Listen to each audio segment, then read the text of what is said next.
It's MistaJam on Capital Dance, and right now I am joined by the artist behind this week's Jam Hot Record of the Week, an artist that we love here on this station, an artist that I personally love pretty much for the last 3 years or so. There hasn't been a DJ set that I've played where I haven't played at least 3 of his records. Really? Yeah. Amazing. Yeah. Thank you. Who is it? It's Mal P! Studio crew, please make some noise! A very, very warm welcome. Thank you. Thank you so much for having me. It's a pleasure. It's a pleasure. We wanted to get you in the studio for quite a while. And when the opportunity presented itself to be able to get you in today, we thought we had to grab it with both hands. Of course. You are a producer that I think is setting trends right now. What you're doing, the way that you're doing this stuff, it's such a breath of fresh air. Mm. I want to talk to you later on about how you got started. Yeah. But the reason why you're here is because your record, Merther, is our Jam Hot Record of the Week this week. Now, That's sick. listen, it's a stone cold banger. Please tell me the story behind this record. The story behind the record. I was in the US and there was this festival on the street and they were playing all of these older reggae songs. And one of them was Ini Kamoze World of Music, which was also sampled by Damian Marley, Bob Marley's son, for Welcome to Jamrock. Welcome to Jamrock, which starts off with like that sample, that exact sample. But I went back to the root, like to the OG, to get it cleared. But so I wanted to use that sample and I started working on it. And the first idea I had was sort of like the main idea like that I focused on, that's like sort of what it sounds like right now, but I could never get it to sound nice. Why? I don't know, it was the bass and the drums and the kick and it just wouldn't work. Right. And if it doesn't work, I'm like, I don't want to spend too much time on something that doesn't sort itself out. So I left it, but in my head I couldn't leave it. So I was like, I'm not going to finish this. This is not for me. The sample is just whatever. I don't want to overexhaust myself, tire myself out working on some stupid bass line that's never going to work. But the thing was, I started with, so the bass line is,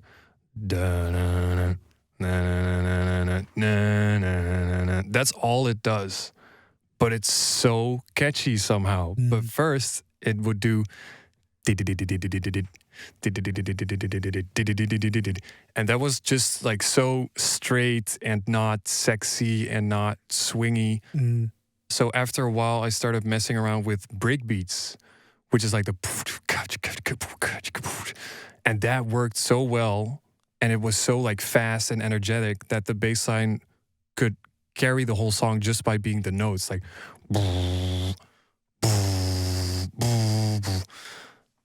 so when I found that, I was like, yes, finally, okay, we're on to something. I knew it. So then I finished it, and after a night out, I sit down with one of my friends that also produces. He's actually the producer behind Yamore, like it's a viral song like the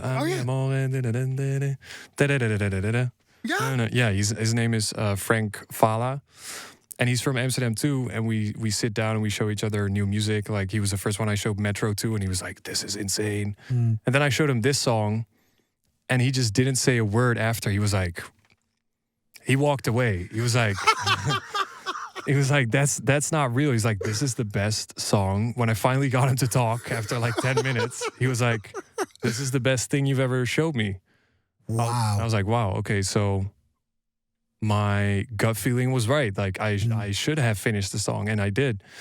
And then when I started playing it, the response was always insane, always, because people know the sample. I feel like the sample is like a very small part of the song, but still, it's so effective. Like I tried taking the sample out too, because at first I wasn't sure if we could clear it. Yeah. And the song is still like fun. It's like the instrumental is fun, but it just, nothing else would do it justice. So we cleared it and I started sending it out to people, and then Solomon picked it up. and he's like one of my all-time heroes. So that validation was really amazing. And then he just started playing it, and I met him a couple times. And then after, I think when I sent him the song, I met him after in Pacha in Ibiza at his night. And I walk up to the booth, and it's like magic. Like, he turns around, he sees me, he opens up his arms. I just walk into those big Solomon arms. I hug him, and the first thing he says, he grabs my head. He's like, "What a track! Wow, what a track!" And then I see him loaded up on the CDJs, and it had my original title, which was in Dutch. It said Merther opbouw nieuw 015, like version 15, which means like new build up version 15. And he looks at me, he's like, yeah, I'm about to do it to him. And he presses play, and the rest is history. And I think he's still playing it, and I like keep sending him new music. And that's like Merther like did a lot for that connection, I feel like. I love that. I love that entire story. Like, I really do, because breaking it down, what you did with that bass line is a reggae bass line. So the fact that you've got the Aini Kamosi sample, the fact that you've got that bass line, the fact that you've got that breakbeat, it's a perfect record. Thank you. And it's not just me saying it. Solomon gave you a hug. Wait, yeah, listen. Something else happened. This one day, I'm on my phone, and I suck at emailing people. But when I really care about something, I will send out an email. So somehow I got the email for another hero of mine, Michael Bibi. I sent him the song, and he responded, "Wow, thank you so much for sending. I have a big one this weekend, and I can't wait to play it." But I never got a video. So I don't have the receipts there, but like those two people supporting the song, that's like the biggest thing ever that happened to me. And I'm still like a little boy that's like, oh, they support my music. And like when I was 14, I started, and I just wanted to be like those big DJs. So still I get really excited when they show you like that appreciation, and they actually reply. Like if I see on my phone like Michael Bibi sent you an email, I'm like, what? I need a moment, It's crazy. It's crazy. And then it gets even crazier because you sign it to one of the most iconic dance labels in the world, Defected. I mean, what does it mean to you to have a record on Defected? I have to say, after I released the Amsterdam song, the first thing I wanted to do was release on Defected. And but I felt like we just had to find the right song, and we didn't up until now. So this was a perfect fit. And I love the artwork. It's like legendary, and it's just simple text and a picture, and the text is in the color of something in that picture, and that's what makes it iconic. And their team is great. Yeah. Wes has assembled a very good team. Really great. Big love to Andy. Yeah, and it's like the people. So I got to reach Solomon and Michael Bibi somehow, but the people they reach, and like the list they send me back with people that like DJs that downloaded the song is amazing too. Like Jamie Jones, and I saw Marco Carola and Joseph Capriati and everyone. So it's like, to get their like access to their pool of contacts is amazing. Now, we were talking earlier on about how you started when you were 14, wanting to be like those big DJs. Mm-hmm. What got you into music in the first place? For you to be 14 making music and wanting to do this? I think at the time, Martin Garrix just really opened up like the new boy dream for people my age. So first it was like, you want to be a soccer player, and now it was like, all the boys want to be a DJ. Mm-hmm. Because he somehow showed us that you can be 16 and you can be on festival lineups and live a dream life, and do your passion, and that's an actual job. Like he was really popping off, and he was like one of the first ones that sort of Michael Jacksoned the dance music for us. So and that in combination with my parents and the house I lived in, because my dad was a producer too and an arranger. So he would make like the sheet music for orchestras, and he did this in the entire lower floor of our house, which was a recording studio with every instrument that you could imagine. So I could always it was normal for me. I could walk downstairs, pick up a saxophone or drums or a piano or a guitar and just mess around. So, and my mom was a singer, so there was always like music around us, and my sister hated it. So your sister's not going into the family she's business? She's a lawyer. Oh, I love that. Yeah. I love that. Do you know what? I love the video and the photo that you put up recently of you hanging your plaque next to your dad's. Yeah. That's got to have meant something really special to you.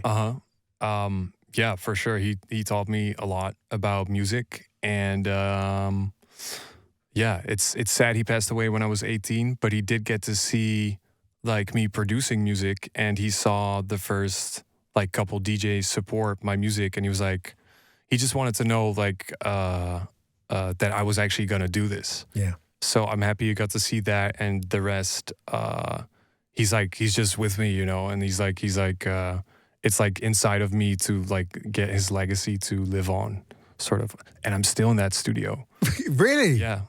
Wow. Yeah. So that's like a studio that he built in the 80s, and I rebuilt it, and I still use like the analog stuff that he had and the hardware, and it's really nice. It's like wood and carpet, and it's like it's not like, I like this too, like a spaceship, you know? Yeah.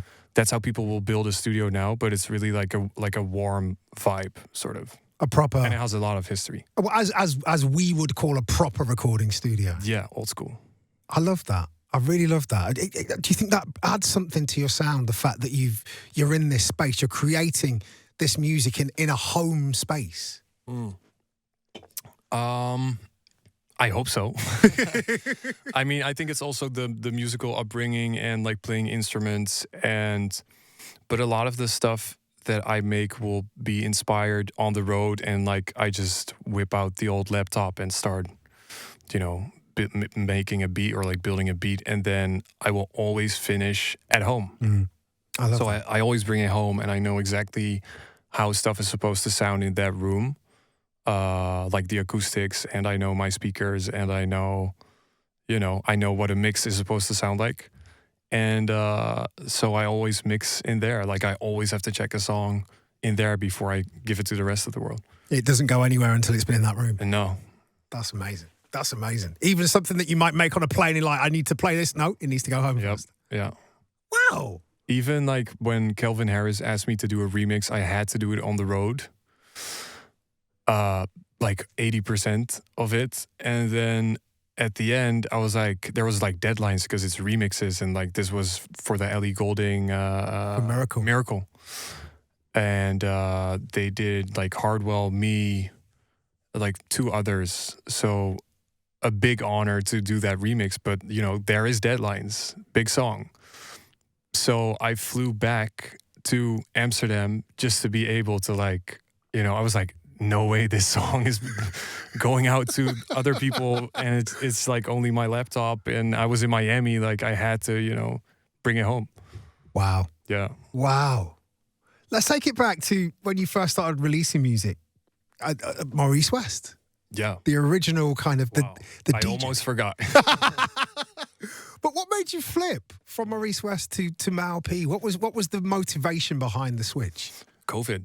Really? Yeah. So COVID happened, and before I would always be playing festivals, and the sound that I was doing, the big room stuff, the more commercial EDM, still really worked at those festivals because it's a big sound and it's meant to make people like jump up and down. It's like not meant to make people dance countlessly for hours.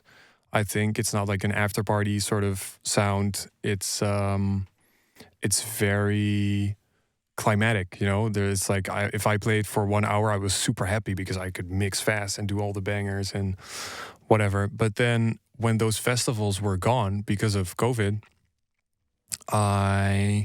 when Amsterdam opened up again a little bit, I went to these house parties where my friends would DJ and everyone just played house music or like minimal, which was going big then. And the funny thing is I started out when I was 17 or 18 going to like awakenings to like techno stuff and like house, and it was always there for me. Like it was always how I started, but I think because of like the Martin Garrix stuff, I started producing like the more commercial sound, and that's what got me success in the first place. So that's what I stuck to, and I really loved producing that because it was like very technical and melodies and chords. A lot of sound design.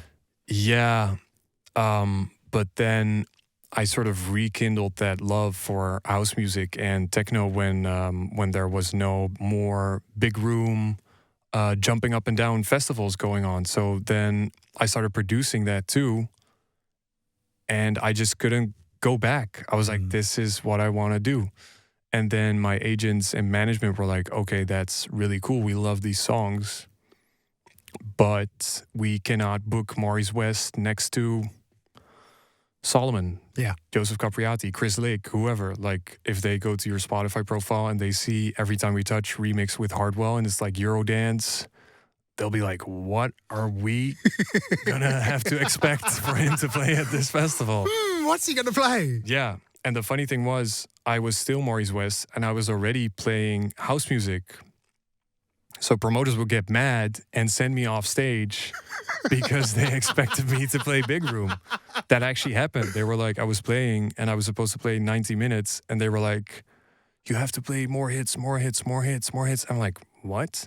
So I played like credible hits, you know, like stuff that I thought was cool that I would play at these Amsterdam house parties too. And they weren't satisfied. So they were like, if the clock hits 60 minutes, you can leave. It's fine. And I just as long as you got the full pay. Yeah, but you know what was funny? The first thing I thought was, okay, something good is happening because there's friction now. Like something is you know, like combusting. Something's up.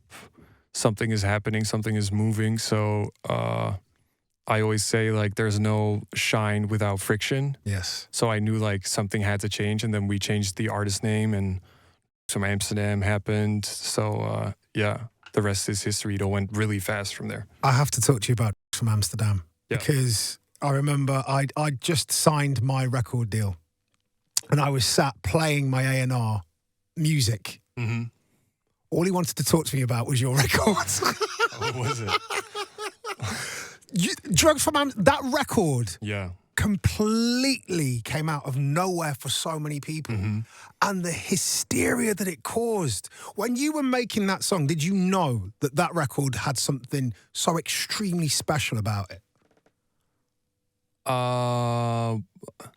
Yes and no. I guess I was really, in that moment, really free and like careless, and there was no pressure. There was no one telling me like, we need a hit right now. There was no label, no shows. There was nothing. So I was completely just having fun and free and creative. And the funny thing is, before that, I had just made 4 songs that were supposed to be really commercial and radio friendly. And my only goal was, I wrote it down on a piece of paper, get radio airplay. I didn't even care which country, like even if it was like Romania, for example, a country that I don't even go to a lot, that I don't really have a lot of fans in, or Poland or whatever. Like I just wanted something on the radio. And none of those 4 songs did anything. And I told my manager, if not one of those 4 songs does something for me, I'm done. You know? And then after that happened, I was like, okay, bet, whatever. I'm just gonna make music and see what happens. This is for me, this is something that I feel is fresh, and I like this sound and this sound and this sound and this sound, and I'm just gonna combine it all. It was like 90s rave with the big room influences I had, with tech house, with techno, all in one song, and somehow I still made sense of it. And then when it blew up, I was like, wow, cool. So that is how you make a hit. Don't think about it. Like, you know. You make a hit by not making a hit. Exactly. Just making something that you love. Or you have to be like a very high roller already in the scene that has budgets and a major label and amazing writers and really good production. And that's when you can sort of manipulate a hit, I feel like. Yeah. When you know sort of like the blueprint for a hit. But I had no such thing. I was completely like lost, but also completely comfortable, I think. You managed as well to completely unite a lot of different factions within dance music with that record. Yeah. Because as we've spoken about and as you've alluded to, you know, EDM doesn't talk to house, house doesn't talk to techno doesn't, like, it's there's a lot of factions, there's a lot of divisions. It was crazy and it was scary too, but my goal always was to leave something behind for the scene or push it forward or show people the way. And I think a lot of those things happened. Like, I don't want to pat myself on the back too much, but I get really excited when I started seeing Kevin de Vries, Adriatic, like the craziest people were playing from Amsterdam. And I'm like, you? I'm like, what? You think this is cool? This is big room in disguise almost, you know, with the big synths. But somehow for those people, it felt like rave, like old school, which is what big room comes from, basically. Yeah. But so then those people were playing it, and Guetta, and Tiesto, and the dubstep people wanted to do a flip, and the trap people, and there was drum and bass versions, and everyone just took that vocal and the melody and ran with it. But so the support was huge. But the thing I'm trying to say is, I feel like because of that song and also a couple other songs during that period, a lot of the borders between genres and the sort of boxes that everyone was in, they faded. Yes. And some people got really scared, and some people really capitalized on, you know, that sort of merging of genres. And then somehow I released on Afterlife. And I You've gone from Repopulate Mars. That was the next thing. When to Afterlife. When that happened, I felt like I showed some people like, hey, we are really doing this. Because at first I thought the Afterlife people would be scary, like these guys from Berlin. You know, it's a all in black. It's a like in my head, Matteo from Tilvis cannot talk because I've never seen him talk, and I thought like I have so much respect for him, but you know, it's like it's the whole branding is dark and mysterious and super cool. But I was scared of those people. But when I actually got to meet them and talk to them, they were so respectful and open, and they just want great music. And that's when I got really happy, because like we as like a dance music community were just at that time, and still I feel like now, looking for great music that makes people dance. Yes. So that's why it was possible to blur out those genres. And I talked to so many people about this. I talked to Solomon about this too. Like, nobody knows what's going on anymore. Nope. And we talked about, we just want to do modern rave. And Guetta is doing it too. Guetta just wants people to rave. And that's like an amazing thing, because rave is about being free and uniting and dancing and, you know, forgetting all the other stuff that's going on in your life. So if they let the musicians be free, then, you know, we are really in a good place for dance music. I love that. I really do. And do you know what? That's also because of COVID, I think, because we didn't have it, and now we get to... It got taken away from us, and now we're actually really understanding what we have. And the thing that I love as well is those borders, those factions, they're fading away. Mm-hmm. And all that's left is good music. Yeah. Let's talk about your other DJ sets, because they look wild. Yeah. Like a Mal P DJ set. Is there something that you've experienced or you've seen that you feel like, if I could tell the 14-year-old me that was watching Martin Garrix go, I'd like to do this, is there something that he wouldn't believe? Like something crazy or something beautiful? Both. I think the last really beautiful thing I did was do my own show for 8,500 people in New York. And it was at this new venue called Under the K. And it's under this bridge in Brooklyn. And we did our own production. Like, we worked really hard to, work with the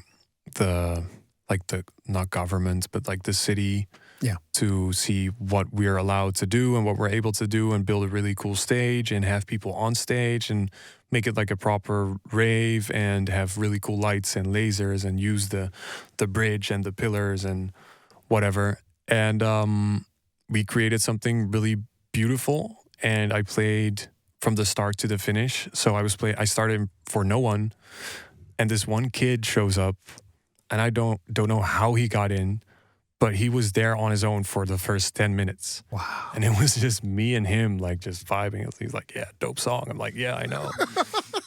And then more people start coming in. And then at one point I look up, and it's just everyone is like smiling, having fun. There's people, I can even see the end of the people on the right. I can see the end on the left. I turn around, all my friends are there, my team, like, we worked so hard. And it's like an arena almost of people around me. And that's when I was like, wow, this is crazy. Because I've been doing Maupi for 2 years, maybe a little longer. And in the US, I started club shows for 300 people, maybe 2 years ago. And somehow it resonated with people, and I can pull in a crowd like that and give them a really good night. So that's really amazing to me. Like, because people also told me before, when I was doing Maurice West, like, yeah, you're just not a ticket seller yet. Yeah. And it always stuck to me. I was like, how do you become a ticket seller? And I never thought about a strategy, like, how do we do this? How do we do this? It's just like, it came from a place of love. And as I said, like, I was really creative, and I wanted to bring something new to the scene. And I felt like that resonated with people, and that's how we did it. But you only realize you did it when you're done doing it, you know? Yeah. I love that, man. I keep saying I love that, but like, genuinely, as someone who's been in and around this industry for a long time, you see the greys in the beard. People like you are few and far between. The people that have got a genuine love and passion for it, but also actually want to leave something for the rest of the scene rather than taking from it. Yeah. I mean, the money is good. But I don't even look at the fees, to be honest. And there's this app, A-Boss. Yeah. Where it has my whole schedule, and it will show me the timetable and the time and the pickup time, the hotel, the flights, and the fee. But I never look at the fee. So sometimes I might be doing a free show and I don't know, and I'll do that show in the exact same way. I'll be doing a show for an insane amount of money that I could never, like, fathom myself making. But it's like, we don't discriminate on the shows. No. We don't let that, like, influence. But there's been some crazy stuff during your shows as well. Like Heisenberg and Jesse Pinkman from Breaking Bad, being handed a prosthetic leg during a set. That, and this one time, a guy got so excited in LA. It was a really big festival, and I was not closing. I was second to closing. It was huge, and the stage was huge too. But somehow this guy managed to hop the fence and get on the stage. But then there was still like a whole LED screen, and then it was me. And this guy just turns into Spider-Man, and he somehow lifted himself up with his foot like on the do you know Assassin's Creed? Yes. The game? That's him. And somehow he reached the top, and he had so much strength in his arms that he could like lift himself up. And I'm DJing, I'm mixing, and I see this head pop up next to me, and I'm like, I'm pretty sure I'm just drinking. I didn't do any crazy stuff tonight, but I'm hallucinating. Like there's a face right there. And I look and I just see him like push himself up, and he's like, the funny thing was he had no plan. So once he arrived, there was actually no one stopping him yet, but there was also no, like he didn't even dance. He was just, I think, so surprised that he made it that I had to be the one. I was like, yo, guys, there's a dude here, and he just like climbed the whole thing. Might as well like get him and, you know, make sure he's good or like didn't hurt himself. I don't know. Wow. Yeah. That's what your music does to people. I don't know. He was just really excited. But then also like, yeah, the Breaking Bad thing was really crazy, but that's just what I feel like the US is like. Because it feels like I'm in GTA or something. Like I'm in a video game, and I'm in do you know Guitar Hero? Yes. I'm in DJ Hero when I go to the US and I meet Jesse Pinkman and Heisenberg, and they want to be in the DJ booth, and I'm like, yo, let's go. Let's have a drink. Oh man. Yeah. Before we let you go, I've got to ask, what's next in the plans for you? Merther. It's a great next step for you as an artist. What's happening after this? I think that was like the last release of the year before we go in like Christmas and, you know, New Year's Eve. And so I'm really happy that that was the thing I get to close this year with. And then I think we're also still working on remixes that people did for Receipts, my song with Gunna and Diplo. Because there's been a couple producers that sent me amazing remixes, like really cool new interpretations of that song and the vocal. So we're looking at getting that out too this year. And then for next year, there is so much stuff still laying around that I produced and am really excited about, but some stuff still has to find a home, and some stuff still needs clearance. Like I did an edit for Tame Impala. I feel like the internet would hate me if I didn't ask you about this. Yeah, and like someone uploaded that to SoundCloud, and it has like 1 million plays. And I think we're pretty close to like actually doing something official. And if not, I'm really sorry. But but you've been trying. Yeah, I've been trying with like all the edits that I do that I see like pop off on SoundCloud. But I also really like doing original stuff and like not using a sample and giving the world something completely new and something that's mine and something that other people can sample, like how they did with Drugs from Amsterdam. Like everyone took that vocal and did something new. But the thing that I like about your edits is that your edits are so clever. Thank you. So I mean, even that Tame Impala edit, it's super simple, but it beefs it up in the way that it needs to be beefed up to be able to be played on those big systems, and you watch people just dance. Yeah. Kevin, if you're watching this, clear it. We need it. Yeah, I've tried, Kevin. But what else? And then yeah, so there's a lot of really cool music. And then I'm also doing the event series that I talked about. Like it's called Baddest Behavior. That's what the Under the K show was. And I did LA 3 shows. So for next year, we're just trying to like grow and do something even bigger and more, not more production, but like more people and like an even better rave experience. You've got to bring it over here. Yeah, we're looking at that already. So there's a lot of cool things for next year, and I'm also really into fashion and clothing, and I want to bring something under the same name like Baddest Behavior, but not like just slap my logo or the logo on a tee, but like actually make people wear some stuff that they weren't wearing before, and like it's a little weird, or like get my fans out of their comfort zone and bring them to the dark side of high fashion. No, I don't know, but and a label is something that I really want to do, because there's so many amazing producers that keep sending me music, like crazy kids, like SoundCloud playlist, 20 songs every month. Wow. And I'm like, how do you do it? We've been trying to set up like the boring stuff, like the back end and the way you set up the system for you to actually be able to run a label, like also financially. And so we're done with that. So now we can move on to the fun part, which is the creative. And like, I already have this whole list of producers that I'm gonna hit up and be like, yo, this is what's happening.